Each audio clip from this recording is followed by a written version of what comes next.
Hi friends welcome to my channel ఎలా ఉన్నారు అందరూ బాగున్నారా నేను కూడా చాలా బాగున్నానండి అలాగే ఈ బటర్ఫ్లై కూడా చాలా బాగుంది కదా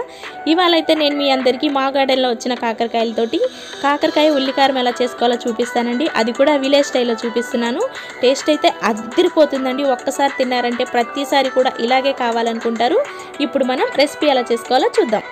అలాగే ఇవాళ నేను మీకు విలేజ్ స్టైల్లో రెసిపీ చూపించబోతున్నాను కదా అందుకోసం అని చెప్పేసి మా గార్డెన్లో ఇలా చిన్న కట్టెల పొయ్యి ఒకటి అరేంజ్ చేశాను అన్నమాట చూసారా ఎంత బాగుందో ఇప్పుడు మనం రెసిపీ ఎలా చేసుకోవాలో ఇంకా స్టార్ట్ చేసేద్దాం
ఈ విధంగా కాకరకాయలకి బాగా ఉప్పు పట్టించిన తర్వాత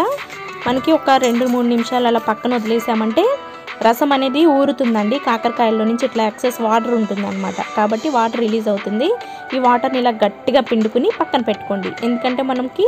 ఈ రసం అంతా పోవడం వల్ల చేదు తగ్గుతుంది అలాగే మనం ఆయిల్లో ఫ్రై చేసుకునేటప్పుడు తొందరగా ఫ్రై అవుతాయి కాకరకాయలు కాబట్టి కాకరకాయలన్నిటిని మనం ఇలా రసం అంతా పోయేలాగా పిండేసుకోవాలి గట్టిగా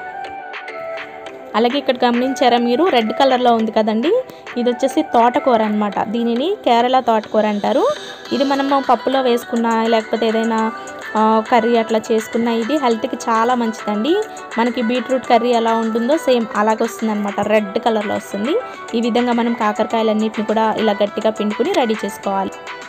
ఇప్పుడు మనం ఉల్లికారం రెడీ చేసుకుందామండి ఉల్లికారం కోసం ఒక 5-6 ఉల్లిపాయలు ఈ విధంగా ముక్కలుగా కట్ చేసుకోవాలి అలాగే ఒక 10 వెల్లుల్లి రెబ్బలు 1 టీ స్పూన్ వరకు జీలకర్ర కూడా మనం యాడ్ చేసుకోవాల్సి ఉంటుంది 2 టీ స్పూన్ల కారం మనం కర్రీలో వేయాలనుకున్నంత ఉప్పు కారం కూడా మనం ఇప్పుడు ఇలా రుబ్బుకునేటప్పుడే యాడ్ చేసుకోవాలి రుచికి సరిపడా ఉప్పు కూడా వేసేసుకుని మెత్తని పేస్ట్ లాగా రుబ్బుకోవాలి మిక్సీలో అంటాం కానీ మిక్సీలో మనకు అంత టేస్ట్ రాదండి ఇలా చక్కగా రోట్లో వేసుకుని రుబ్బుకున్నామంటే టేస్ట్ చాలా బాగుంటుంది ఇప్పుడు మనం ఉంటున్న ఈ బిజీ లైఫ్లో రోట్లో వేసుకుని రుబ్బుకునే అంత తీరికలు ఓపికలు కూడా ఉండట్లేదు కదా సింపుల్గా మిక్సీలో పాడేసుకుంటున్నాము ఏదో తినేస్తున్నాము అంతే కానీ ఇలా చేసుకుంటే టేస్టే వేరేగా ఉంటుందండి అలాగే ఇక్కడ చూసారా మా ఇంట్లో 2 పెద్ద రోళ్ళు ఉన్నాయండి అప్పట్లో తీసుకున్నారంట మా అత్తయ్య గారు కానీ ఇప్పుడు మేమైతే పెద్ద ఏమి యూజ్ చేయము ఎప్పుడైనా ఏదన్నా చేసుకోవాలి రోటి పచ్చళ్ళు అనుకున్నప్పుడు రోళ్ళు యూజ్ చేసుకుంటాము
కాకరకాయ ఉల్లికారం అయితే రెడీ అయిపోయిందండి. చూడడానికి కూడా ఎంత కలర్ఫుల్గా ఉంది కదా, టేస్ట్ కూడా అంతే బాగుంది. ఈ రెసిపీ మీకు నచ్చినట్లయితే ఒక లైక్ అయితే కొట్టేసేయండి.